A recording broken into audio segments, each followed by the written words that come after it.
Good afternoon. I'm here to talk to you all about the death penalty. My argument for the death penalty is that there is no positive outcome that can be perceived by the use of it. First point being, the death penalty is a financial burden on any state that uses it. Second point being, the death penalty does not deter crime in any state. Third point being, the death penalty can produce irreversible miscarriages of justice. Back to my first point, stating that the death penalty is a financial burden on any state that uses it. Reason being is that the death penalty imposes a very high cost on taxpayers.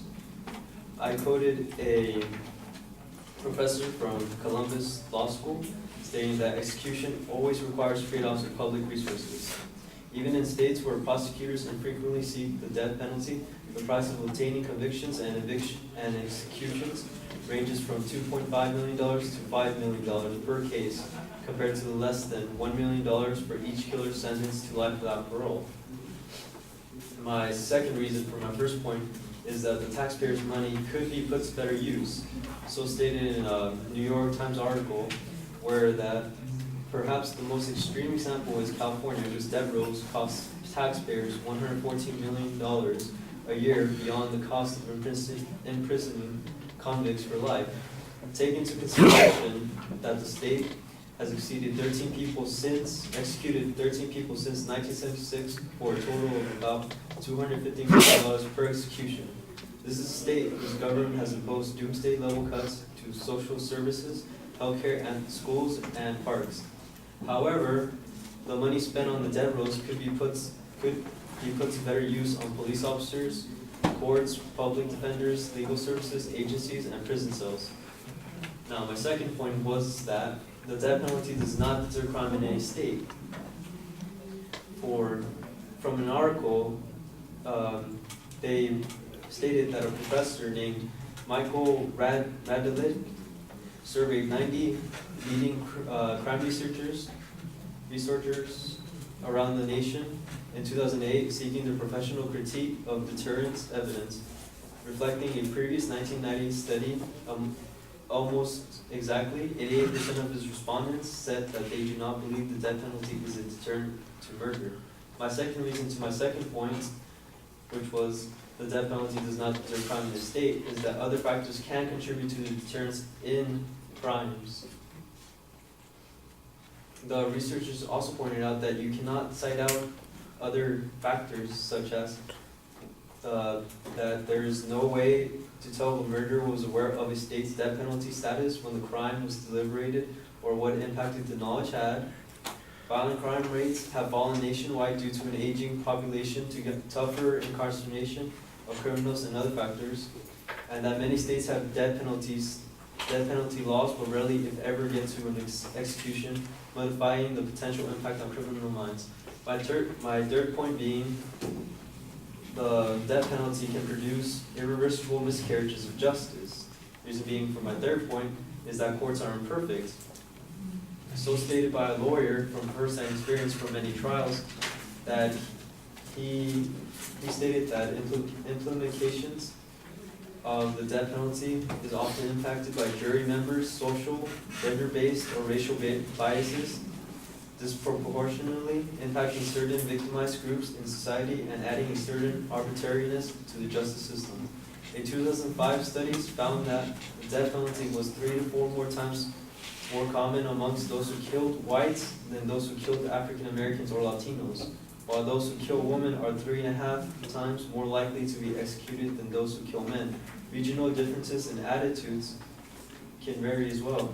For instance, in Illinois, a person is 5 times more likely to get a death sentence for the first-degree murder in a rural area than in an urban county.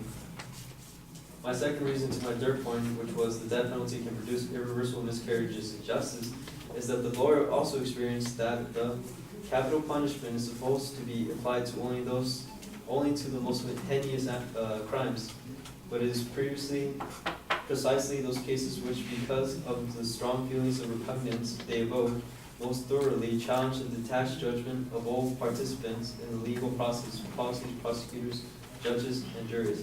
Thus, innocent people tend to insist on a trial, and when they get it, the jury does not include anyone who will refuse on principle to impose a death sentence. So let me sum up, let me restate my 3 points to my argument, stating that there is no positive outcome that can be perceived by the use of death penalty. First was that the death penalty is a financial burden on any state that uses it. Second is that the death penalty does not deter crime in any state. Third, the death penalty can produce irreversible miscarriage of justice. Thank you for your time.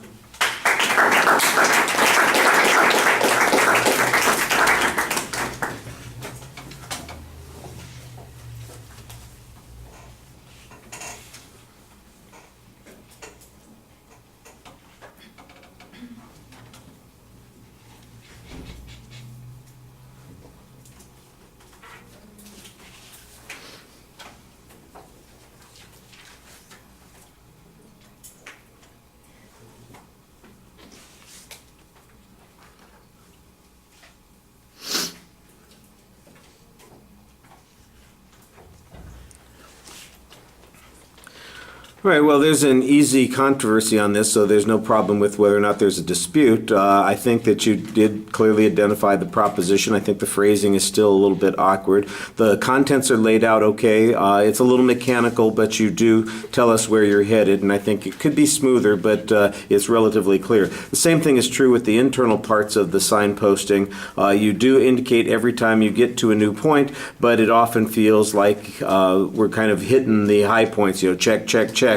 And so it sounds a little bit mechanical. Your third argument seems to suggest two issues. One, that there is bias in the way people are convicted, and second, that innocent people could potentially be executed, although the information on that second part really is more generic about the temperament surrounding the trial. It doesn't really suggest that anybody who was innocent has ever been executed, not even that they've been convicted, which is strange because there's a lot of data that talks about those issues. None of it makes it into your speech here. I also thought it was a little odd that you did those statistical comparisons on the racial issues and the who was killing who and one county versus another county, since that's exactly the kind of comparisons that are done on the statistic on the deterrence issue.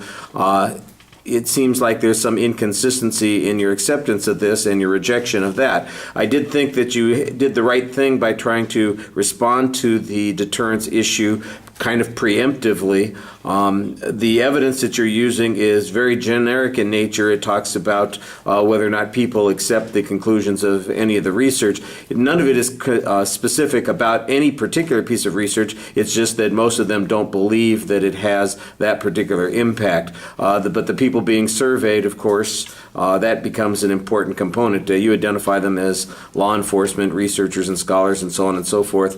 It would be interesting to know a little bit more about them. Maybe the response speaker will be talking about that. A lot of reading in the presentation, so you need to get a little bit bigger handle on it.